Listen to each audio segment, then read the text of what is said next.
Selamat pagi Pak Darwin, pada kesempatan kali ini kami membahas proyek kami yang berjudul Vehicle Counting and Traffic Analytics Using Deep Learning. Proyek ini disusun oleh Dustin Edison Giono, Lutfi Alvaro Pratama, Muhammad Iqbal Saputra, dan Natasha Jessica. Kemacetan dan kepadatan lalu lintas merupakan permasalahan utama di wilayah perkotaan yang membutuhkan pemantauan secara terus-menerus. Namun, pengumpulan data lalu lintas secara konvensional menggunakan sensor overlook detector memiliki biaya yang tinggi dan kurang fleksibel. Di sisi lain, kamera CCTV sudah banyak tersedia di berbagai titik jalan, tapi belum dimanfaatkan secara optimal untuk analisis lalu lintas. Dengan bantuan computer vision, video CCTV dapat digunakan untuk mendeteksi kendaraan secara otomatis, menghitung jumlah kendaraan secara real-time, serta menganalisis flow, density, dan kecepatan lalu lintas. Oleh karena itu, tujuan dari proyek ini adalah membangun sistem berbasis video untuk menghitung dan menganalisis lalu lintas kendaraan secara otomatis. Berdasarkan latar belakang tersebut, terdapat beberapa permasalahan yang ingin diselesaikan dalam proyek ini. Pertama, bagaimana mendeteksi kendaraan dari video secara akurat. Yang kedua, bagaimana memastikan kendaraan yang sama tidak dihitung berulang.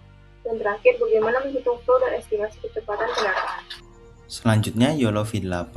Seperti yang terlihat pada diagram, arsitektur ini terdiri dari backbone dan neck yang menggunakan modul C2F terbaru. Ini membuat sistem sangat cerdas dalam mengekstrak fitur gambar. YOLO V8 adalah single stage detector, artinya dia hanya butuh satu kali proses untuk langsung menghasilkan dua hal, yaitu bounding box untuk lokasi kendaraan dan kelasnya, apakah itu mobil, motor, atau truk. Karena prosesnya sangat efisien, algoritma ini sangat cepat dan akurat untuk video real time. Selanjutnya, Simple Online and Real-Time Tracking atau SHORT. Fungsi utama SHORT adalah menjaga konsistensi identitas. Algoritma ini menggunakan Kalman filter untuk memprediksi kemana kendaraan akan bergerak di frame berikutnya, lalu mencocokkannya dengan mendeteksi frame yang baru. Hasil akhir dari algoritma ini adalah track ID yang unik. Jadi, satu mobil akan tetap dianggap sebagai mobil A terus-menerus selama terlihat di kamera. Ini sangat krusial untuk mencegah double counting saat kita menghitung volume kendaraan nanti. Nah, untuk logic di balik counting dan speed estimation-nya, sebenarnya di sini cukup sederhana untuk yang counting. Dikarenakan kita sudah memakai model YOLO dan SORT. YOLO untuk object detection dan SORT untuk tracking. Sekarang kita memiliki ID unik dari setiap vehicle.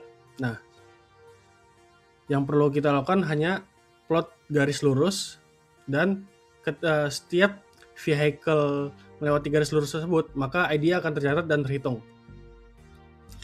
Untuk speed estimation logicnya, di sini permasalahannya adalah kita tidak dapat menghitung pixel ke meter, karena kan jarak perpindahan pixel dan ke meter kan di sini berbeda. Oleh karena itu, kita perlu plotting garis jalannya seperti ini, lalu kita transform ke bird view. Nah, hasil dari transformasi bird view tersebut baru kita dapat mengskalakan jarak perpindahan pixel ke meter.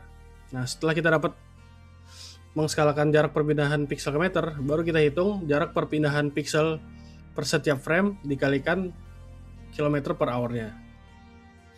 Nah, untuk video demo sendiri, ini user buka aplikasinya, lalu aplikasinya akan request input video dari user.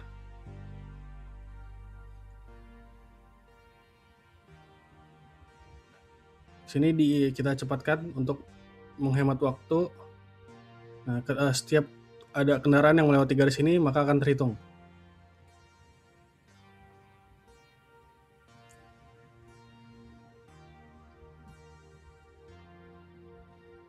Nah, setelah selesai,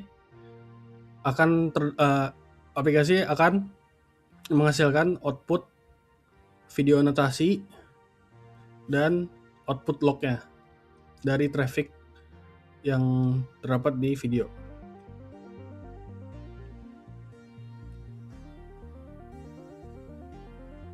Selanjutnya, saya akan membahas tentang status eksperimen dan limitasi. Sistem masih bersifat eksperimental, sehingga masih memiliki keterbatasan yaitu sensitif terhadap occlusion, bergantung pada sudut kamera, speed estimation masih bersifat aproksimasi, belum diuji pada skala besar, namun sudah cocok sebagai proof of concept yang relevan untuk studi computer vision dan traffic analysis. Selanjutnya, kesimpulan dari proyek kami, sistem berhasil untuk mendeteksi dan melacak kendaraan dari video, serta berhasil untuk menghitung flow, density, dan estimasi kecepatan.